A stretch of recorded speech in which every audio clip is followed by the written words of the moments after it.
오늘은 이제 예레미야 29장에서 31장까지 이제 말씀을 함께 읽었습니다. 29장은 오늘 좀 29장 사실은 중심으로 보게 될 것입니다.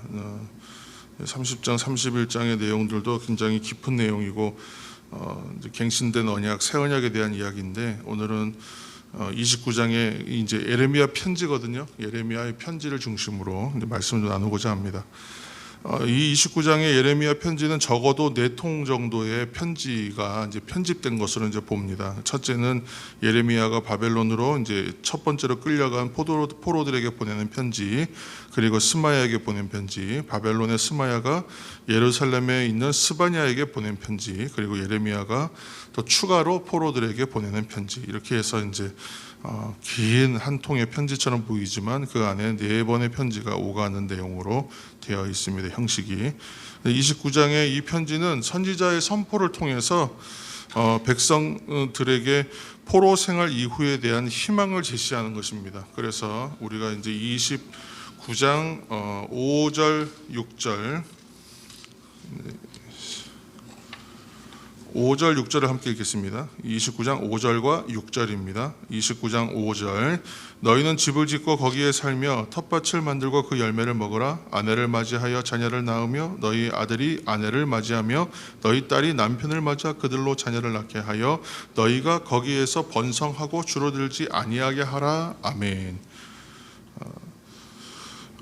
그 땅에서 속히 돌아오기를 이제 포기하고, 왜냐하면 이제 그때도 이미 예언이 있었거든요. 그래서 곧 돌아가리라 막 이런 예언들이 있고 회복시켜 주실 것이다 막 이런 얘기가 있으니까 그런 얘기에 속지 말고, 그리고 그 땅에서 속히 돌아오어서 이제 복귀될 것이라는 것을 포기하고 그 땅에 적응하고 그 땅에서 정착하라, 이렇게 말씀하시는 것이죠. 그리고 이제 더 수용하기가 어려운 이제 말씀을 또 하시죠. 7절입니다. 7절도 읽겠습니다.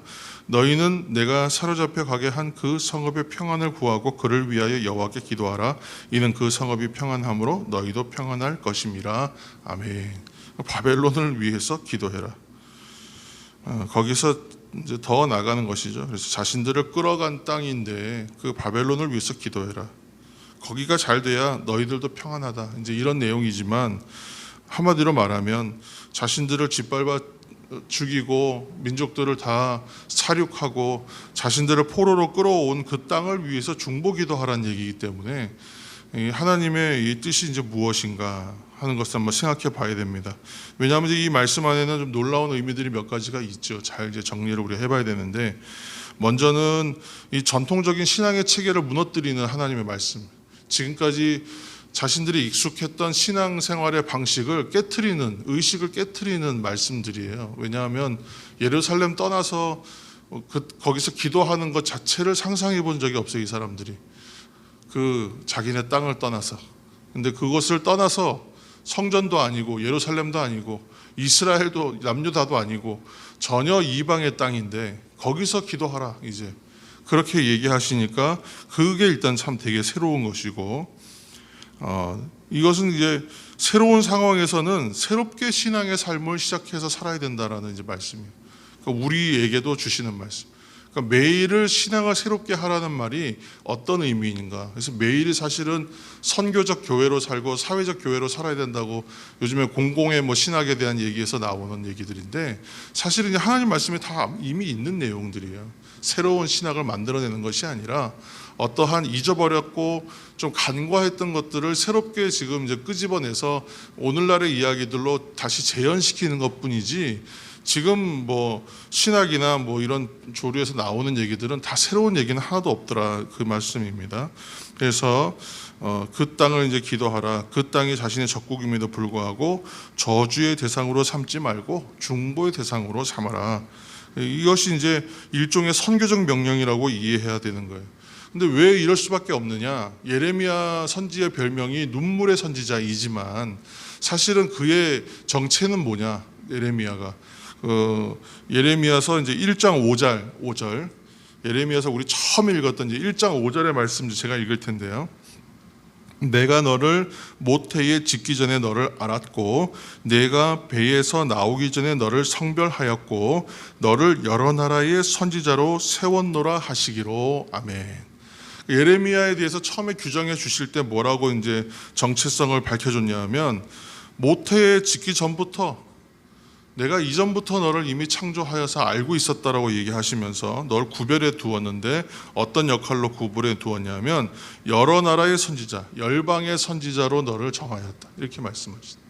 그러니까 지금 예레미야 선지자를 통해서 지금 열방의 선지자로서의 어떤 선포가 나올 수 있는 건 당연한 거예요. 그러니까 지금 선교적 사명에 대한 어떤 선포를 시작했어요.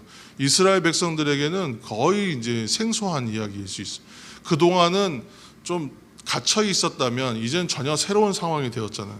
그래서 지금 이 부분을 사실은 좀 잘 묵상을 해야 됩니다. 그래서 지금 포로로 끌려온 백성들은 어떤 생각들이 있었겠습니까? 우리들이 철저하게 유린당하였다. 그리고 나서 이제 보니까 우리 하나님은 절대 지지 않는 하나님이라고 생각했는데 이방신에게 졌다라고 생각하는 패배감, 또 자신들이 땅이 아닌 전혀 생소한 이방 땅에 끌려왔다라는 자괴감, 이 또 패배감과 자괴감, 그리고 우리는 참 선민이 아니라 보잘것없는 사람들이고 작은 족속이었구나, 이런 생각들에 열패감에 그냥 가득 차 있는 사람들을 향해서 이 말씀을 하는 거예요. 그래서 그 이사야가 49장 6절 말씀의 이사야, 이방의 빛이 될 것이다 라고 이제 하는 이방의 빛에 대한 선포, 곧 선교적 민족, 선교하는 사람들로서의 어떤 그것을 이제 그 메시지를 주고 있는 것입니다. 그래서 하나의 비전을 주고 있다. 열방을 향한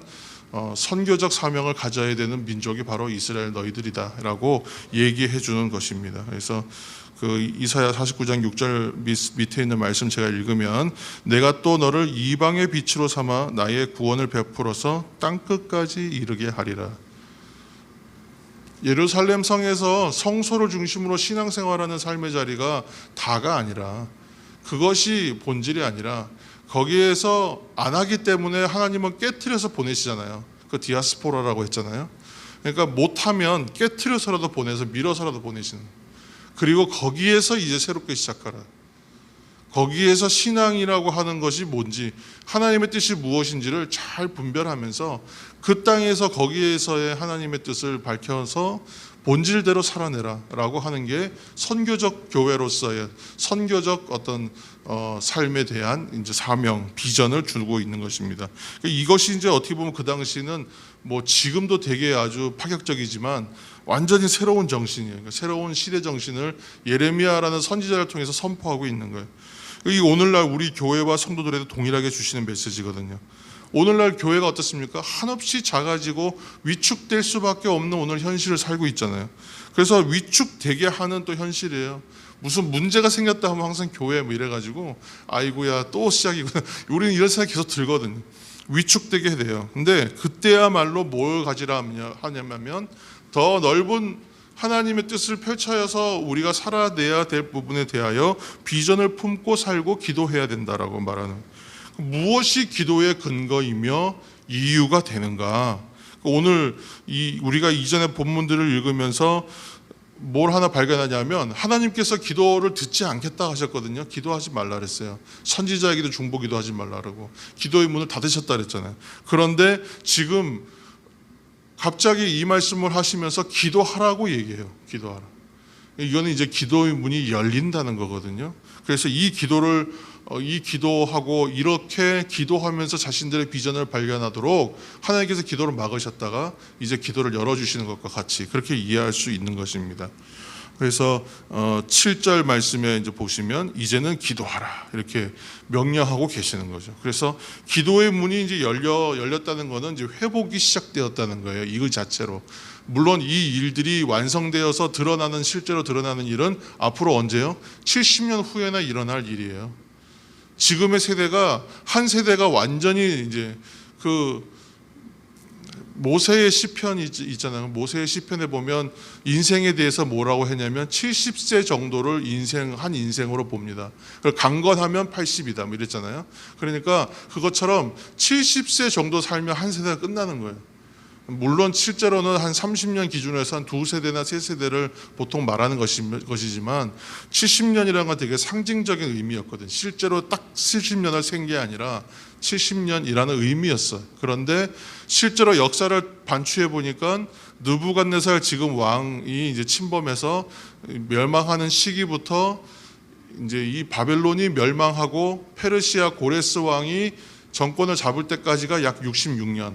그러니까 포로 기간 70년하고 너무 딱 아구가 맞는 거죠. 그러니까 그 역사의 흐름을 마치 다 알고 있었던 것처럼 예레미야가 선포하니까 이거는 하나님께서 주신 말씀을 선포하는 것이 맞다라고 이제 인정할 수밖에 없는 거예요. 오늘 우리가 읽은 이제 29장 이제 10절에서 14절 부분, 29장의 10절에서 14절의 본문이 회복에 관한 여러 메시지들이 나와요, 성경에. 근데 그 중에서도 굉장히 깊고 굉장히 강력한 어떤 어조를 담아 뜻을 깊이 담은 그런 본문 중에 하나예요. 29장 10절에서 14절 본문이 회복에 관한 아주 중요한 메시지 가운데 하나입니다. 그래서 이 내용은 70년이라는 시간, 곧 하나님의 때가 차면 돌아오게 될 것이다 라는 말씀이에요. 그렇기 때문에 금세 돌아온다 생각하지 말고 그곳에 뿌리를 내리고 살으라, 기도하고 살라, 이렇게 말하는 거예요. 그래서 이때에 이미 2년이면 돌아간다 이렇게 예언하는 사람도 있었단 말이에요. 거짓 예언자들. 근데 그런 말 듣지 말라고, 그 사람들은 다 이제 하나님의 벌 받을 거다 얘기하시면서 이제 그렇게 말씀하시는 것이죠.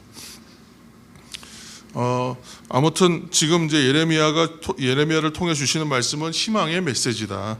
그리고 29장 이제 17절 말씀 보시면 이제 몹쓸 무화과 얘기가 한번 나오죠. 그래서 오히려 포로되지 않고 예루살렘에 지금 남아있는 사람, 너희들은 이제 포로로 끌려갔지만 지금 예루살렘에 남아있는 사람은 몹쓸 무화과와 같아서 그들이 당할 일은 진짜 상상하지 못할 괴로움들을 그들은 당한다.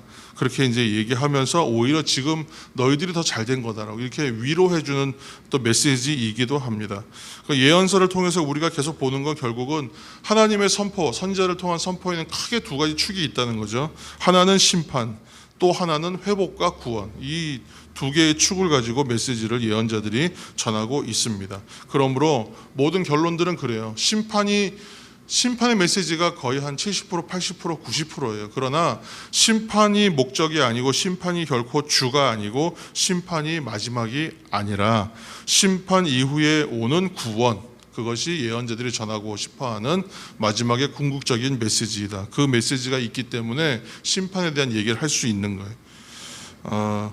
그래서 우리가 이제 할 수 있는 일은 뭘까? 이제 12절, 13절 이런 말씀들을 보시면 하나님의 선한 계획에 동참하기 위한 포로된 하나님의 백성들이 해야 할 일들은 뭐냐 하면 부르짖으며 와서 기도하는 것. 부르짖으며 기도하는 것이다. 그러므로 그렇게 기도하면 하나님께서 응답하시고 그리고 이제 13절의 말씀처럼 하나님은 그렇게 전심을 다하여 오는 한 사람, 그 사람들을 찾으신다는 것입니다. 이제 말씀을 좀 정리하겠습니다. 새벽에 우리 성도 여러분, 하나님의 선한 그 계획들이 있습니다. 하나님은 오늘도 전심으로 하나님을 찾는 그 한 사람들을 하나님께서 오늘도 찾으십니다. 그것을 기억하시기 바랍니다. 이스라엘이 지금 한마디로 말해서 연단의 시간을 겪고 있습니다. 연단은 참 무서운 일입니다. 사실은 연단의 시간이라는 것이 두렵고 힘든 시간입니다. 견디기가 힘듭니다. 그리고 지금의 이 포로 생활에 이제 해야 될 그 포로 생활해야 될 그 땅은 마치 이전의 선조들의 광야와 같은 이미지가 떠오르죠. 그래서 힘들고 어려울 것입니다. 생존마저도 이제 완전히 보장되지 않는 땅입니다. 그러나 지금 그곳이 이들에게는 경건과 회개의 장소입니다. 그리고 하나님의 신실하심을 새롭게 배우는 장소가 될 것입니다. 우리 마지막으로 제가 이 말씀 한 절 읽겠습니다. 로마서 5장 3절에서 4절 말씀. 우리가 환난 중에도 즐거워하나니 이는 환난은 인내를, 인내는 연단을, 연단은 소망을 이루는 줄 알미라. 이 말씀이 있잖아요. 그것처럼 오늘도 세상에서 우리가 고난받고 그렇지만 담대함으로 살아내야 할 것은 하나님께서 이 모든 시간을 통하여 하나님께서 이루시고 하는 목적이 분명히 있다. 그래서 선교적 사명을 깨닫게 하기 위하여 하나님께서 기도를 막으셨다가 열고 그 땅을 이제 하나의 광야와 같은 훈련지로 삼고 변화의 장소로 삼으시는 것처럼 결국은 하나님의 시간이 차고 때가 차고 하나님의 목적이 이루어지면 하나님의 나라가 이 땅에 하나님의 예비하신 일들이 펼쳐진다. 그것을 비전으로 삼는 하나님의 사람, 전심으로 자신을 다 드러내어 하나님을 찾는 한 사람, 그 사람들 하나님이 오늘도 찾으신다. 이 메시지들을 기억하시면서 오늘도 고난받으나 담대함으로 살아내시기를 예수님의 이름으로 축복합니다. 함께 우리가 기도하겠습니다. 오늘도 말씀을 생각하면서 기도하실 때에 하나님의 선한 계획에, 하나님의 선하신 계획에 지금 패배감과 절망감과 낙심감으로 가득한 포로된 백성들이 참여하는데 그들이 해야 할 일은 하나님께서 하나님께로 나와서 부르짖으면서 와서 기도하는 것. 해야 하는 일은 생각보다 너무나 단순하고 간단한 일입니다. 간단해 보이는 일입니다. 그러나 이러한 상황에서 기도하는 것만큼 쉽지 않은 일도 또 하나 없습니다. 그러나 우리는 기도하며 나아가면 그 시간에 하나님께서 기도를 들으신다. 그리고 하나님께서 응답하여 주신다. 그리고 하나님이 그 가운데에서도 전심으로 기도하는 한 사람을 원하시고 찾으신다. 이 사실을 기억하시면서 오늘도 우리가 살아가는 지역을 하나님께서 마치 이 포로지처럼 또 광야처럼 하나님께서 삼으신다면 이 시간들이 우리가 오히려 우리에게는 경건의 시간, 회개의 시간, 하나님의 신실하심을 배우고 발견하는 시간이 될 줄로 믿습니다. 하나님 인도하여 주옵소서. 환난은 인대를, 인대는 연단을, 연단은 소망을 이루는 줄로 믿습니다. 우리가 환난 중에도 그러므로 즐거워할 것입니다. 담대함으로 나아가게 하여 주옵소서. 이 시간 함께 기도하며 나아가겠습니다. 또한 중보하겠습니다.